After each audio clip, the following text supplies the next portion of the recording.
Hello my peeps, this is Kat aka Kakibot, and if you're new to this channel then I have to inform you that I have just recently, a couple of months ago, moved from Edinburgh to Glasgow, and I have to tell you, probably my top favorite thing about this city is the dinky subway. Once you see what I mean by subway, you will understand why I just called it dinky, and I mean it in the most loving way possible. This subway is adorable and everyone should be taking advantage of it. Now, my second life passion is to make little guides for people to kind of show them where they shouldn't miss out on when they're visiting one of UK's cities, usually Edinburgh, but lately also Glasgow. And I think that Glasgow is kind of tricky because I think there's so much here to see and do and appreciate, but many times people arrive, and because the city is kind of larger and more dispersed and a bit more cars forward, people who are used to the walkability of Edinburgh are struggling a little bit. They kind of walk around the city centre, you know, Merchant City, maybe Garnet Hill, and that's it. And I understand why, because usually you kind of hit some sort of like huge sort of car area and you're not very motivated to explore beyond it.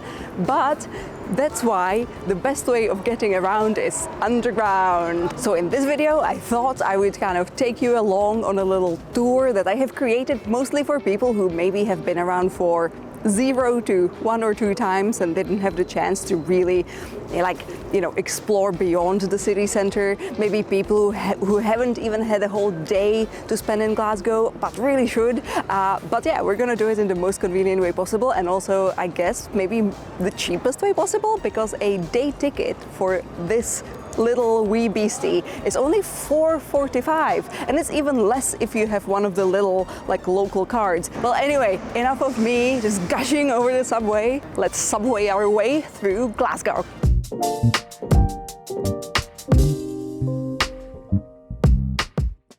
Now, this is the third oldest underground system in the world, right after London and Budapest. But unlike London, it is not hot and unreliable. It is in fact simple, cute, runs often, and it is almost never busy, although sometimes you will find weird stuff on the floor. It was first opened in 1896 and has undergone multiple refreshes throughout the years. When it adopted its iconic orange color, it also got the nickname Clockwork Orange. It is simple, it's circular, so this guide can be used super flexibly. If you miss your stop, you can always get off and zoom right back, and if you need to relax in the cool subway air, you can just sit on the train for 30 minutes and end up in the very same stop you started.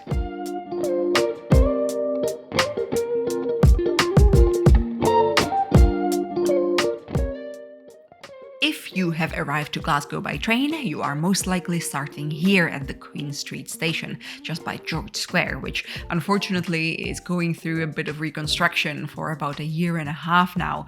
However, if you're here during the work week, you absolutely cannot miss a free tour of the city chambers at either 10:30 or 2:30 in the afternoon.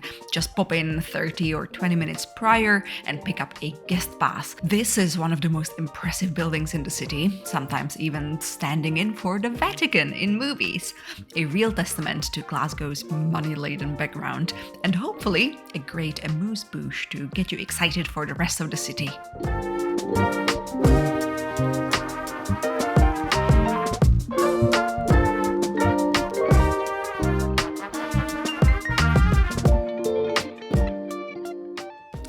Glasgow's Gallery of Modern Art is not large, but that only makes it easier to make a part of your itinerary. It's free to visit and you'll find multiple exhibitions here to enjoy, plus some nice photo opportunities. And of course, right in front of it, you will find the beconed statue of Duke Wellington, one of Glasgow's most important icons, and also a testament to just how well Glaswegians deal with authority. As long as the cone is on, Glasgow's spirit is present. This area also has plenty of spots to grab some coffee to start your journey, like these two right next to the station.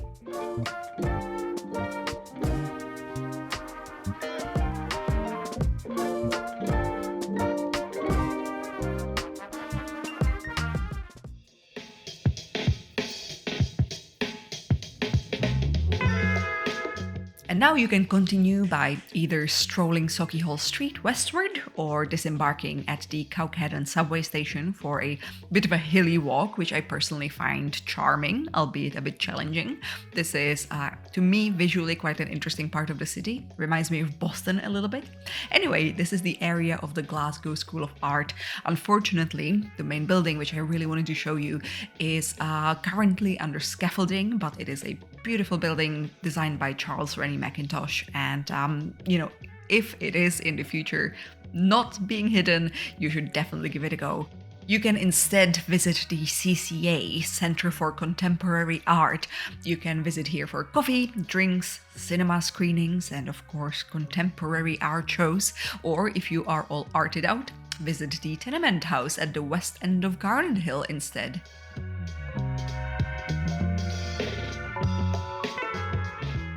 Now, this is a lovely insight into Glasgow's social history. In Edinburgh, you might learn more about royalty, but Glasgow really cherishes its people, and this sentiment truly shines through in this National Trust location. For £10, you can visit a perfect recreation of an early 20th century tenement flat. You will also learn about singlens here. This was a type of small single-room apartment, and coincidentally, also the name of a cafe I'd recommend for brunch or lunch in this area.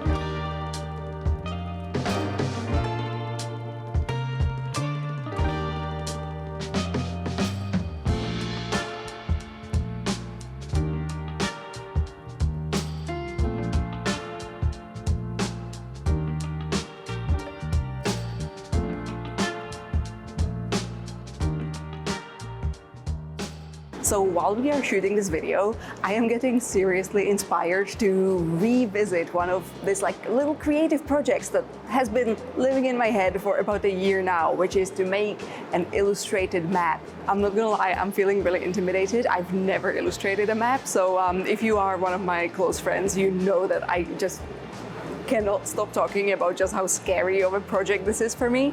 Thankfully, this video is once again sponsored by Skillshare, and Skillshare does have classes on pretty much anything, including illustrating maps. This is why I have been really enjoying the class called Shortcuts to Map Making for Illustrators by Anne Bowman.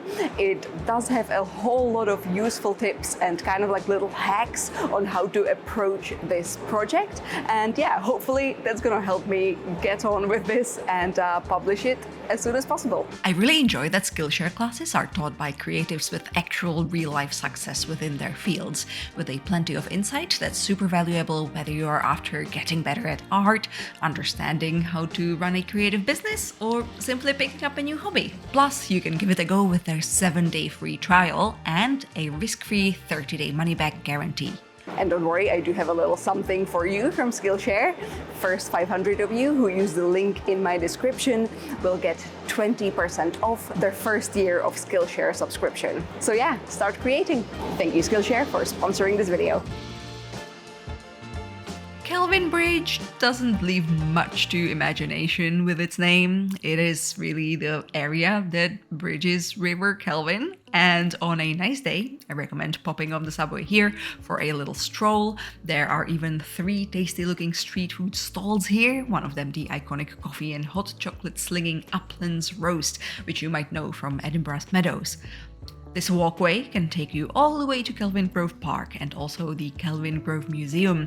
This is the route to take if you want to avoid any big hills.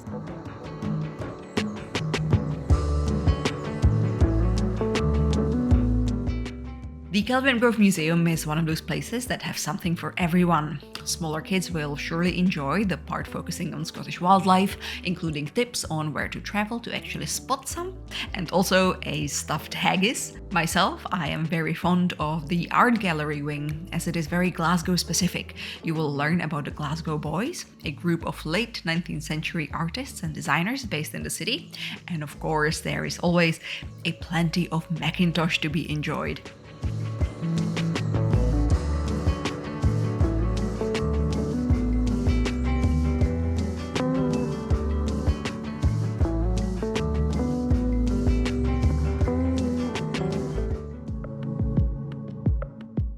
The hill Southside Station will spit you out towards the north end of Byres Road, the main artery of West End.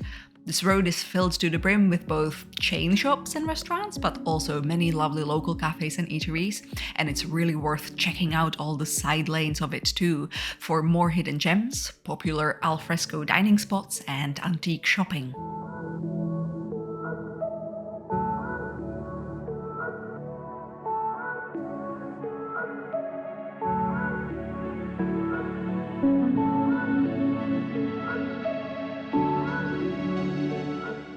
Head north and you're gonna find the ever so lovely Glasgow Botanics.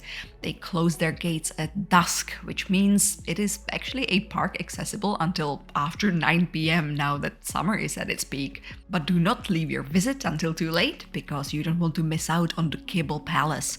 Originally a concert hall, now a massive lush glass house perfect for taking portrait shots as long as your hair can take the humidity, of course.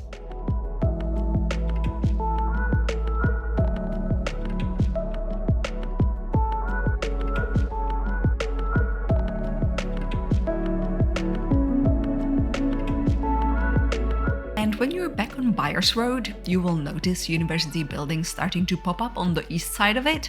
Follow them towards the old campus of Glasgow University, fourth oldest university in the UK. It might feel a bit wrong to walk around the campus as a non-student, but this is very much a common space for Glaswegians, and you will see them enjoying the beautiful setting and views well into the evening. In spring, you'll find stunning cherry blossoms here, and in autumn, I recommend decking yourself out in some tweed and having a dangerously stylish photo shoot.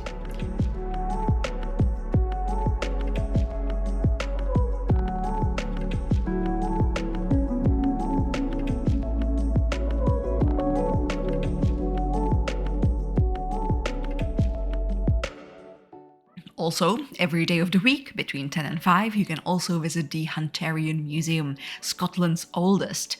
It features collections on multiple disciplines: art, culture, zoology. Let me know if you'd like me to cover it in the future.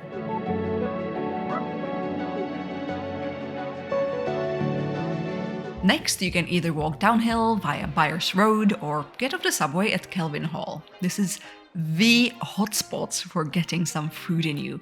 This little area has so many absolutely fantastic independent cafes, bakeries, pubs, restaurants. You will be really spoiled for choice. Personally, I beeline for one of my favorite cakes, the almond orange chocolate cake from my home bakery, which also happens to be a second-hand cookbook store, but it is only open Thursday to Sunday, so keep that in mind.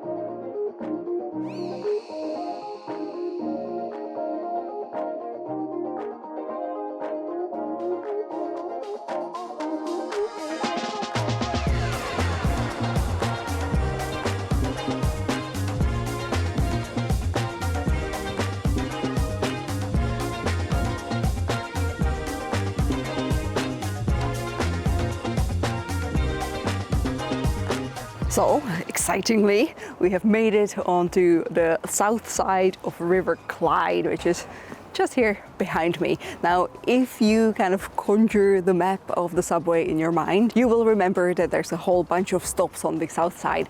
However, for the purposes of this concept, I felt like that maybe there are not that many things that we should explore on the south side, because that would take us a lot of walking and it would take you a lot of time and maybe, some buses, a lot of extra money spent. So I think that the south side shall be explored in a video in the future, even though I have technically already made a video about the south side. I think about like 2.5 years ago. That was this one. And also in my video about hidden gems in Glasgow, I have also visited Southside multiple times, so that's this one. Do check them both out if you are interested in this very beloved part of Glasgow. Now, through the magic of editing, I'm gonna make it daytime again. we are not shooting this perfectly in a nice timeline. So please excuse that. And yeah, let it be day again.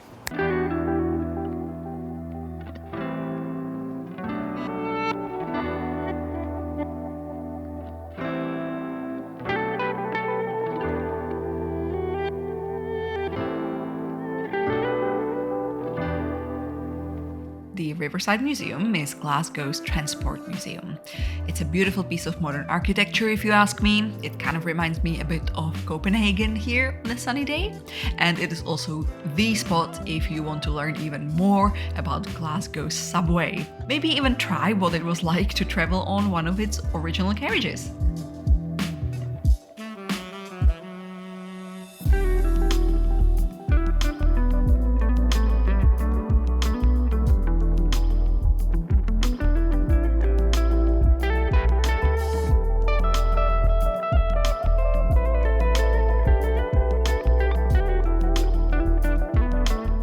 So next stop over is going to be Ibrox, and if you're a sports fan, maybe you can jump out here to check out a Rangers game or visit the Rangers Museum next to the Ibrox Stadium.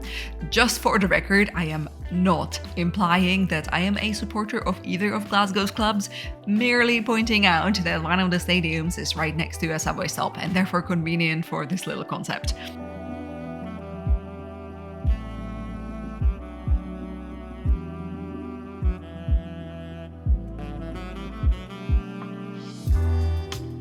Oh no, it's time to wrap things up. You are now at the St. Enoch Station, where you're also going to find the original headquarters of Glasgow Subway. Now it is a cafe, but it is still one of the prettiest little pieces of history in the city centre.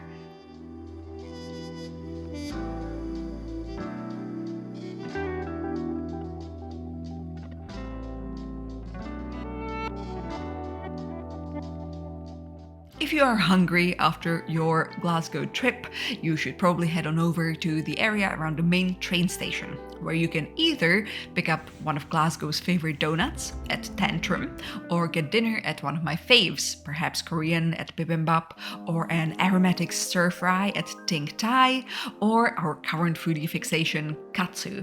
If you've been to Japan and you visited one of their curry chains, this is, in my opinion, the closest you will get to that experience here in Scotland. So, from us, much recommended.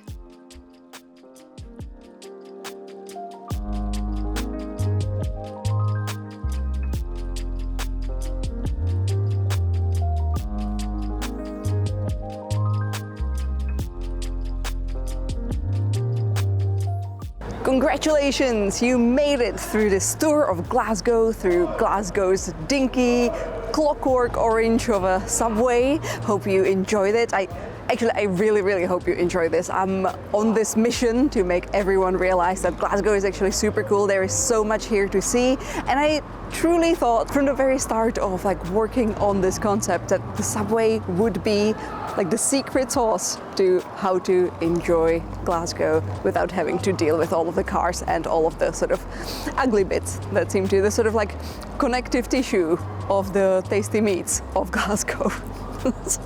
I am great with poetic metaphor. Anyway, before I say my final goodbye, don't forget you can always see me over on Instagram, KakiBot for illustrations and general sort of nerdiness, KakiBlog more for life in Scotland and travel tips. I also create some extra content over on Patreon. So if you do like my videos here and you would like to see some bonus videos, do visit this address. This is my Patreon page. On some tiers you even get sent some extra merch. So if you are in one of the countries where I can't send you merch from my Etsy store, you can get merch sent by joining as one of the shipper peep tier peeps. Please do not forget to subscribe if you are curious about more content about both Glasgow and the rest of Scotland, and of course Edinburgh. I am still creating content about both of these cities because I like them equally. So if you don't want to miss out on any cool, juicy info and hidden gems, do subscribe, click the bell. That way you will never miss anything. And that is truly it for me. I had a great time. Thank you for joining me, and I shall see you soon.